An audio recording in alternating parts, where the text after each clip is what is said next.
Venía de la democracia. Pero ¿cómo que venías de la democracia? ¿Qué estás diciendo, Pessoa? ¿Estás hablando al pedo? Tu viejo te lo prohibió.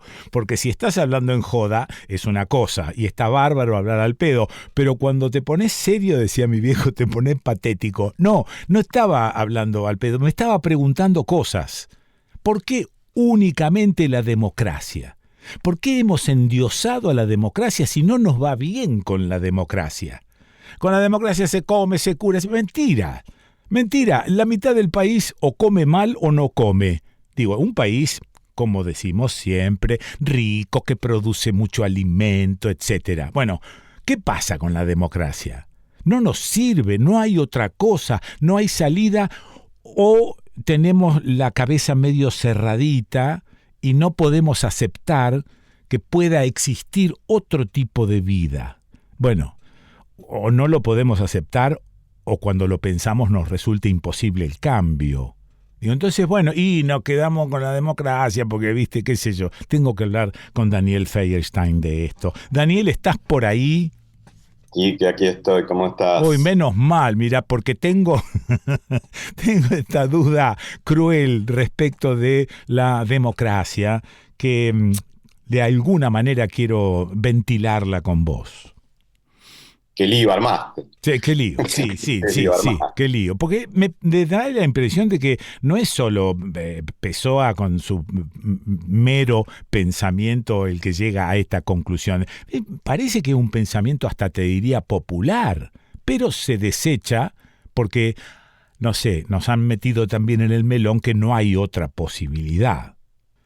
Sí, yo no sé si es que nos han metido, creo que hemos vivido un conjunto de Ah, experiencias, sobre ah, todo los que tenemos canas, sí, sí, que nos mostraron lo complejo que era cuando perdíamos ese espacio ah, ah, iba a decir, de capacidad de expresión de qué queremos. sí, Yo creo que la pregunta más bien es cómo fue que fue entrando en crisis, porque yo comparto con vos que es un sentimiento bastante popular, sí, digamos, esto mm, de ¿y mm, para qué nos sirve? claro. Y el problema es que yo creo que una pregunta potente es tratar de entender cómo entró en crisis eso, Ajá. ¿no? Y por un lado está la parte que vos mencionabas de, bueno, la promesa de que se iba a comer, se iba a curar y se iba a educar y Sí, que no ocurra ninguna de las tres cosas muy bien. sí. Mm. Pero por otro lado también creo que se fue corroyendo esa democracia. Ajá, Entonces, mira. una Sí. democracia en donde finalmente la justicia no es justicia, la votación no depende de una discusión real, ni define nada muy importante, Ujú. bueno, genera esa sensación de, entonces, ¿qué pasaría si lo perdemos? Sí. Ok.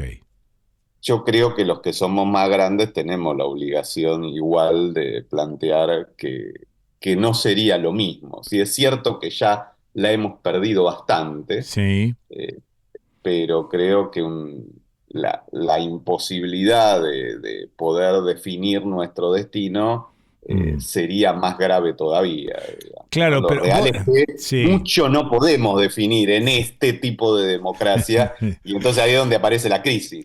Claro, pero vos hablás de la gente mayor como somos nosotros dos y que hemos vivido algunas otras cuestiones que nos hacen pensar en definitiva que a pesar de que está mal la democracia, que se fue corroyendo, a pesar de eso es mejor que algunas otras cosas vividas en el pasado.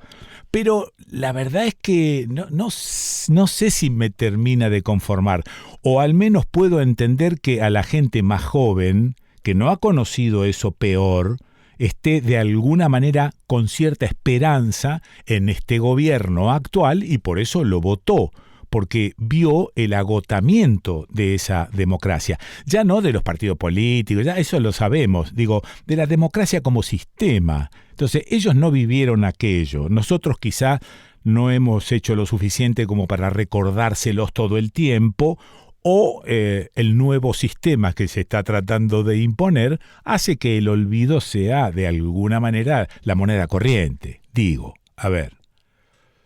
Sí, yo creo que pasa un poco por ahí y pasa también por el lado de porque decir que se ha ido corroyendo, degradando la democracia, es decir que se ha ido corroyendo y degradando la política en general, y Ajá, creo que el gran desafío es poder entender que puede haber otros modos de hacer política. Uno, digamos, sobre todo si uno los conoció, porque es real que cuanto menos en los últimos, ¿qué decirte?, 20, 30 años, si no sí. más, Ujú, es cierto que la gran mayoría de aquellos que dicen o deciden dedicarse, entre comillas, a la política, se mm, han dedicado a conseguir mejorar su propia situación personal y no mucho más que eso. sí, Y entonces esto ha generado sí. este sentimiento antipolítico que en realidad yo creo que es muy perjudicial porque Mm, no conozco otra manera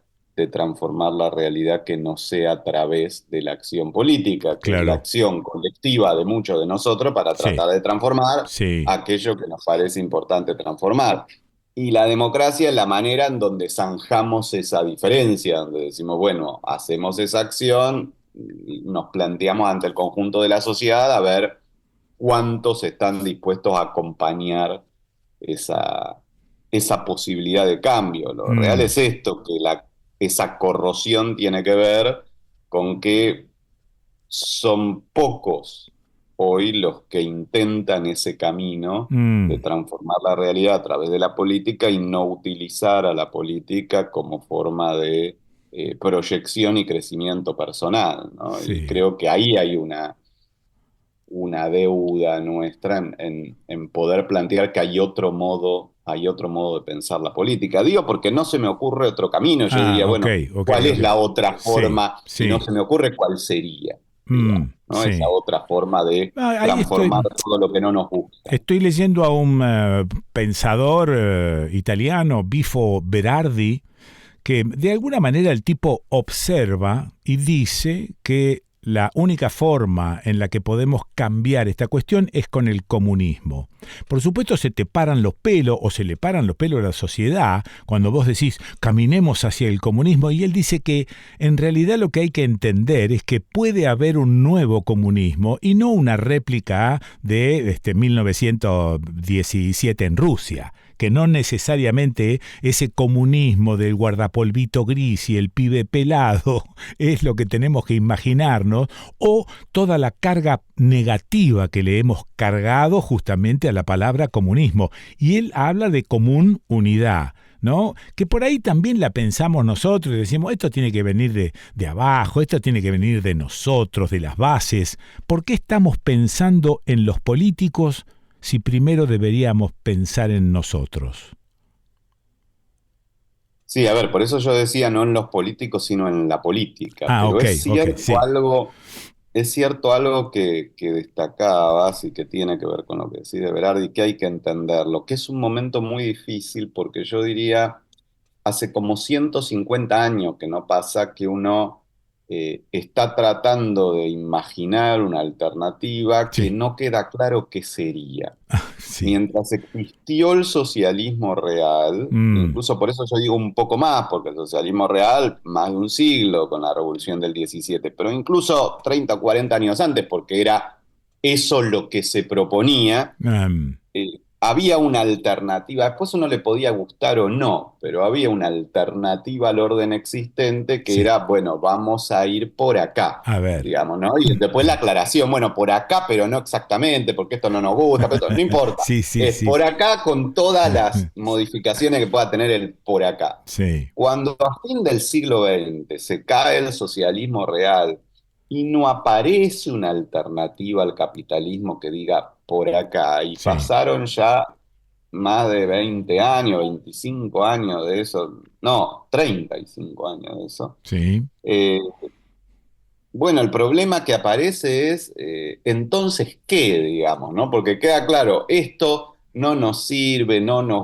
sí. gusta, no nos resuelve la vida, Mm, pero creo que la gran deuda que tenemos, sí es un problema, es decir, bueno, ¿cómo se hace para construir la alternativa? ¿No? Entonces me parece que no se resuelve con palabras, podemos decir, será sí, comunismo, no será comunismo, claro. pero sería como qué, Claro, digamos, ¿no? Esto sí, es qué, esto me parece que es el gran desafío que tenemos. ¿Qué es lo que vemos como deseable y posible en este contexto? Entonces, bueno, tenemos quienes nos dicen, no, un capitalismo un poco más humano, bueno, es una eso. alternativa. Parece que muy humano no es ese Ujú, capitalismo un ujú, poco más humano. sí, Eh, y está quien plantea un cambio más radical, pero que, como vos decís, no sería el de ese socialismo real, y entonces, ¿cuál sería? ajá. Y me parece que ahí estamos en la necesidad de poder Bueno, construir colectivamente cuál es la alternativa. Creo que tenemos más claro lo que no queremos que lo que claro. queremos. Pero vos fíjate también entonces por qué surge un Milei, porque ofrece una alternativa. Por eso surge él. Exactamente. Y nosotros me parece que de este lado de los zurditos, de la izquierdita, no estamos ofreciendo un pomo, ¿no? Ofrece una alternativa que es terrible, Sí, pero que efectivamente es una alternativa. Por eso es internacional el problema, por eso no es eso. solo Milei, Sí. porque la alternativa es encontremos quién tiene la culpa y dejemos que salga todo nuestro resentimiento y nuestra Ah, frustración contra esa gente. fascismo. Eso, exactamente. Y Claro, eso claro. que Mm, el fascismo tiene la ventaja de que, bueno, moviliza lo peor de nosotros. sí, El problema es, si queremos movilizar lo mejor de nosotros, sí. necesitamos también un horizonte, porque ellos tienen un horizonte que es, Muy bueno, bien, muy bien. deshaciéndonos, permitiendo que surja el odio y deshaciéndonos de los que tienen la culpa. No es necesariamente que vamos a estar mejor, Sí, pero por lo menos los vamos a hacer sufrir. ahí está. Y eso moviliza, decir, bueno, Seguro. voy a hacer sufrir al que me está jodiendo, Claro. bueno, vamos, lo vamos a hacer No, muy sufrir. bien, muy bien. Si nuestra idea no es hagamos sufrir, sino estemos mejor, Claro, bueno, hay que poder construir cómo hacer para ese estar mejor. Y sí. a mí lo que me preocupa mucho, y sobre todo que no se esté viendo ese componente fascista, es que cuando existió el fascismo en el siglo XX, Mm, estaba del otro lado el proyecto comunista. Entonces, había como un límite a ese fascismo, decir, bueno, es esto o esto otro, que de hecho fue el que lo derrotó, porque claro. cuando uno piensa en la Segunda Guerra, Sí, más allá de lo que pensemos de ese régimen de la Unión Soviética, el que derrota a Hitler sí, es la Unión Soviética, en el correcto. frente este con 40 millones de muertos, digamos, Seguro, ¿no? O seguro. 30 y pico. Sí. Ahora, eh, en este contexto, el fascismo tiene sus diferencias, un neofascismo, lo que fuera, pero del otro lado, ¿qué hay? ¿Cuál Ah, es la alternativa muy bien. a ese uso del odio? Que siga todo como está y Sí, entonces va a arrasar el fascismo muy porque las bien. cosas no están bien. Sí. Pero, ¿y entonces cuál es el proyecto alternativo? Bueno, esa es nuestra deuda, nos debemos plantear una utopía, digamos, ¿no? Bueno, Mhm, ¿a qué es a lo que queremos llegar? ¿Cómo pensamos hacerlo? ¿Cómo lo imaginamos, digamos, ¿no? Me sí. parece que ahí hay una necesidad de poder reconstruir una utopía que no puede ser nada de lo que ya Ah, vivimos y ah, no nos sirvió, sí. sino que tenemos que ser capaces de construir esa utopía, ¿no? Bueno, Ah, Gerardi irá por su lado y lo sí. bien que hace, digamos, y habrá que ver Qué bueno. cuánto nos convence o no y si no, Sí, qué otras cosas podemos imaginar. sí. Bueno, también está esto de plantearse, no te estoy pidiendo una receta, no se me ocurre pedirte una receta. Esto de Ojalá la ir. tuviera. No, claro, pero esto de ir y venir con el pensamiento me parece que es un arranque. ¿No? Plantearse algunas cuestiones, a ver si la cosa viene desde la base, si estamos esperando un Mesías, dónde están los partidos políticos, cuál es la oposición en este momento, digamos, plantearnos esto en lugar de buscar rápidamente una solución. Me parece que el primer paso es esto de charlar con Daniel Feierstein. Y sí, yo diría esto, Kika, me parece que nos debemos ese horizonte por un lado, al Mm, mismo tiempo que tratamos de desarmar sí, estas estrategias y estructuras del fascismo, del neofascismo, ¿no? Me parece que una doble tarea. Es más fácil la segunda, que es Claro. plantear esto de, bueno, que surja lo peor de nosotros Mamma nunca nos mía. llevó a un buen lugar, Mamma mía. digamos, ¿no? Porque todos lo tenemos, eso es importante verlo. No es que el fascismo es la gente que odia, ahí no nos confundiríamos. Sí, Todos somos capaces de odiar, sí, todos tenemos la sí. envidia adentro, Ujú. todos tenemos resentimiento. El asunto es si permitimos que eso surja y conduzca a nuestra acción. Bueno, y Claro, que lo que vamos a generar es un mundo más horrible que el aún. mundo en el que vivimos, que es lo que estamos viendo, ¿no? Sí.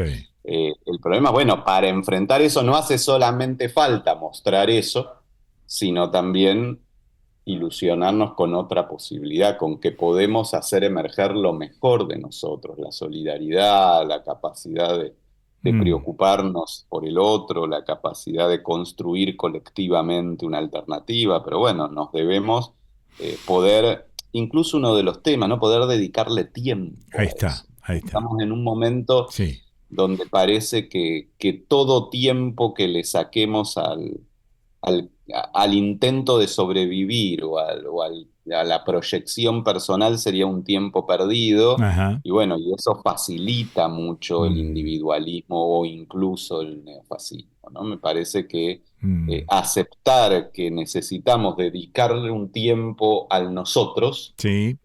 es una condición de posibilidad de que pueda surgir ese proyecto o esa ilusión o esa utopía que necesitamos. Gracias, Dani. Charlar con vos siempre es piola. No, gracias a Te vos, mando Felipe. abrazo grandote. Abrazo.